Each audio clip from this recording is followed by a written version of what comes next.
मुल्क की आबादी का एक बड़ा हिस्सा गुर्बत से लड़ा है, लेकिन मैं अफसोस के साथ कहना चाहूँगी, अफसोस के साथ मुझे कहना पड़ रहा है कि ये वो पाकिस्तान नहीं है जिसका ख्वाब हमारे मोहसिनों ने देखा था।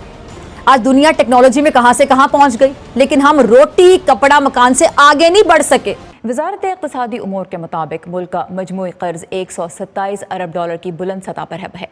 2018 से अब तक लिए गए मजमूई कर्जों का हजम तकरीबन 40 अरब डॉलर हो चुका है। लेकिन इसी माह स्टेट बैंक ने जो आदाद शुमार जारी किए, उनके मुताबिक ये पता चला कि मरकज़ी बैंक के पास ज़र मुबादला के ज़खायर का हजम सिर्फ 18.5 अरब डॉलर है। तो बैरूनी कर्जे कैसे अदा होंगे? क्या मुल्क कर्जों के बोझ तले दब कर दिवालिया हो सकता है या उस मकाम तक नहीं पहुँचेगा, मगर कर्जों का बोझ फिर भी बढ़ता ही रहेगा? तो फिर माशी तौर पर हमें आज़ादी कैसे मिलेगी? मजमूई तौर पर देखा जाए तो यहाँ कसूर किसी एक का नहीं है, बल्कि यहाँ तो आवे का आवा बिगड़ा हुआ है। पाकिस्तानी कभी अकेले बैठ के सोचते होंगे कि 75 सालों में दुनिया को तो आतंकवाद के अलावा कुछ नहीं दिया, आतंकवाद के अलावा दुनिया में इनका कोई कंट्रीब्यूशन नहीं, आतंकवाद और दहशतगर्दी के अलावा, लेकिन अपने लिए ही क्या कर लिया पाकिस्तानियों ने? इसी चीज़ का जवाब दे दें या अपने आप को बाहर किसी को भी ना दें, या अपने आत्मा को ही जवाब दे दें, अंतरात्मा को, कि भाई हाँ चलो 75 सालों में हमने जो इतनी मार काट मचा के, इतना तोड़ फोड़ मचा के, इतना सब कुछ किया, इतने लोगों को, इतने बेचारे करोड़ों की संख्या में उस समय जो थे बेकसूर लोग, उनको मारा काटा, ये वो भगाया, संपत्ति कब्जा, ये कब्जा वो कब्जा, फिर बांग्लादेश के विभाजन के समय भी इन्होंने वहाँ पे यही सब उत्पात मचाया। हासिल क्या हो गया? ऐसा क्या इन्होंने ऐसा हासिल कर लिया? कुछ तो चलो अचीवमेंट किया होगा ना। इतना करने के बाद चलो तुमने थोड़े बहुत पैसे कमा लिए, तुम्हारी एलीट को अगर छोड़ दो जो 0.1% है, उसके अलावा जो 99.99% है वो तो कल भी भिखारी थे, आज महाभिखारी हैं। आने वाले कल में हो सकता है कि जो कोई हम लोग कल्पना नहीं कर सकते उससे बड़े भिखारी बन जाए। किसी को कोई शक बिल्कुल नहीं होना चाहिए। और क्यों हासिल किया था? ताकि कोई बैरूनी ताकत हमारे सियासी, हमारे खारजी, हमारे मजहबी और मुआशी मामलात में मुदाखलत ना कर सके। लेकिन मुत्तहिदा हुकूमत ने इमरान खान की आज़ाद जो खारिजा पॉलिसी है उसको एक बार फिर से गुलामी में तब्दील कर दिया। बैरूनी साजिश का आलाकार बनकर इन्होंने हमारी खारिजा पॉलिसी को एक बार फिर से बैरूनी कुव्वतों का गुलाम बना दिया। मुत्तहिदा हुकूमत ने नए पाकिस्तान को पुराने पाकिस्तान में फिर से बदल दिया, तब्दील कर दिया, अपने पांव पर खड़ा कर दिया। और मुल्क दुश्मन कुव्वतों को ये कैसे गवारा हो सकता था कि वो पाकिस्तान को तरक्की करता देख सकते? इसलिए उन कुव्वतों ने साजिश की, साजिश का जाल बिछाया, रजीम चेंज जैसी साजिश रचाई। ये है कि हमने तो वो भी दिन देखे हैं कि जब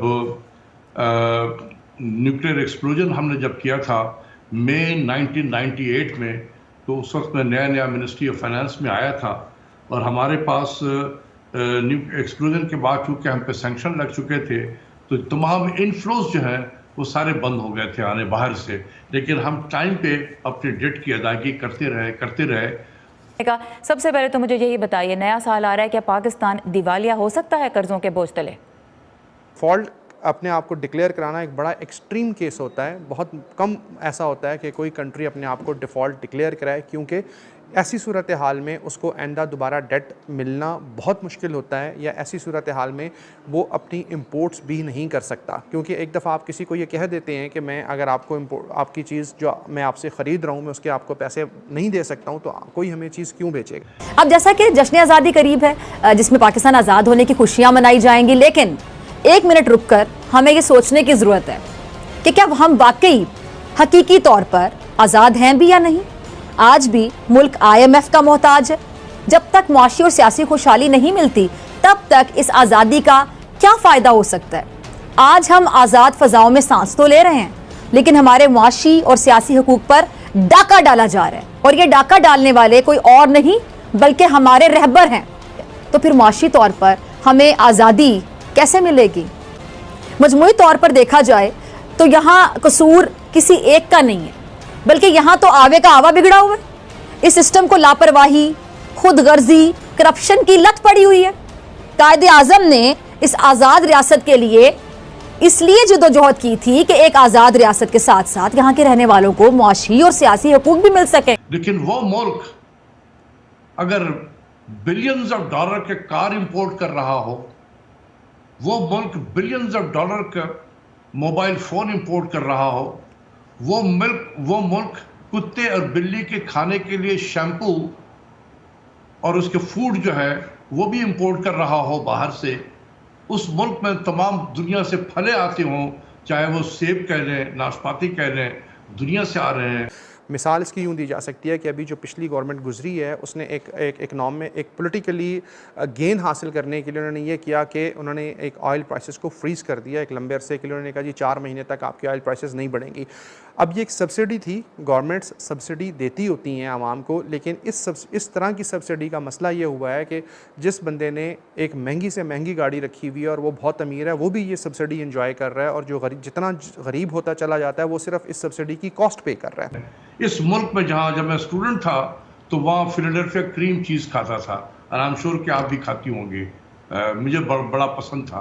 तो ये पाकिस्तान में भी बिक रहा है फिलाडेल्फिया क्रीम चीज़, तो क्या जेब देता है इस उम्र को? तो मैं हमेशा ये मेरी है कि जी खुदा के वास्ते इन सब चीज़ों को आप रोकें जब तक आप क्राइसिस में हैं। साल 2 साल में अगर ये चीज़ें नहीं आएंगी इस मुल्क में तो कोई क़यामत नहीं टूटेगा पाकिस्तान में। टैक्स कलेक्ट करेंगे, दूसरों के जेब में आप हाथ डालेंगे तो आपको रेजिस्टेंस होगी लोगों की, आप गैर मकबूल होंगे।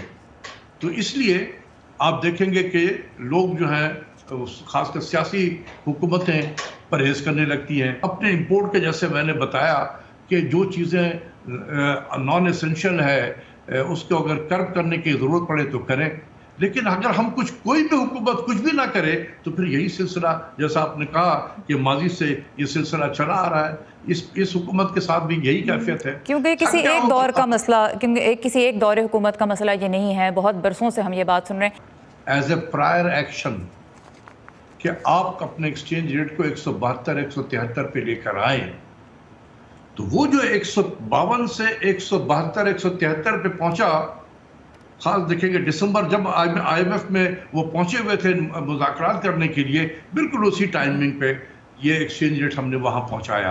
तो ये क्या किसी मार्केट मैकेनिज्म के बेसिस पे था? जी नहीं, ये IMF का प्रायर एक्शन था। IMF का लोगों को ये पता है कि यार ये पहले भी डिफ़ॉल्ट कर चुके हैं, इनकी हिस्ट्री रही है और ये आइंदा भी डिफ़ॉल्ट कर सकते हैं। डिफ़ॉल्ट करने की एग्जांपल, कुछ बुरी एग्जांपल्स हैं, कुछ अच्छी एग्जांपल्स हैं। ऐसा नहीं होता है कि मतलब एक दफ़ा फॉर एग्जांपल अगर अर्जेंटीना है, एक एग्जांपल दी जाती है कि अर्जेंटीना ने बड़ा सक्सेसफुली डिफ़ॉल्ट किया था।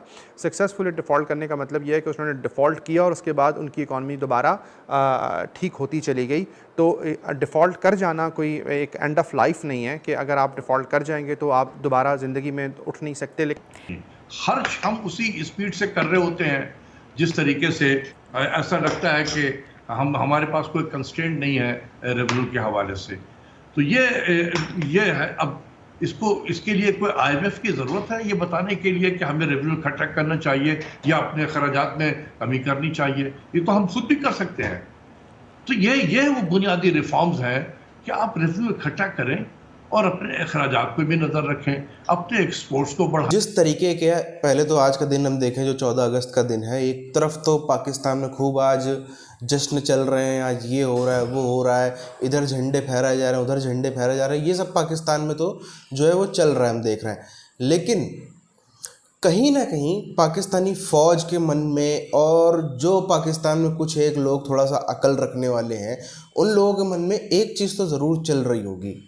जिस तरीके से इमरान खुलेआम कहता है कि 3 टुकड़े हो जाएंगे पाकिस्तान के, ये कोई छोटा मोटा आदमी तो कह नहीं रहा, ये कोई इंडियन तो कह नहीं रहा, ये कोई अमेरिकन या फिर इजराइल का बंदा तो कह नहीं रहा। इमरान खान जो इस समय सबसे पॉपुलर लीडर है, जिसके पीछे सबसे बड़ा जनाधार खड़ा हुआ पाकिस्तान में, वो व्यक्ति, वो नेता ऐसी बात ही कर रहा है। अभी ये तकरीबन पिछले 2-3 महीने से आप देख रहे हो बराबर चल रहा है कि हम मार देंगे, काट देंगे, भीड़ निकलती है तो फिर फौज नहीं रोक पाती है, और श्रीलंका भी कुछ नहीं है, श्रीलंका से भी 10 गुना बड़ा जनसैलाब उमड़ेगा और ये होगा वो होगा। अभी फिर आपने देखा परसों फिर इसने एक बयान दिया था कि बांग्लादेश की तरह फिर से आज स्थिति बन रही है, जो अपने आप को उसने मुजीबुर रहमान से कंपेयर कर रहा था, शेख मुजीबुर रहमान से।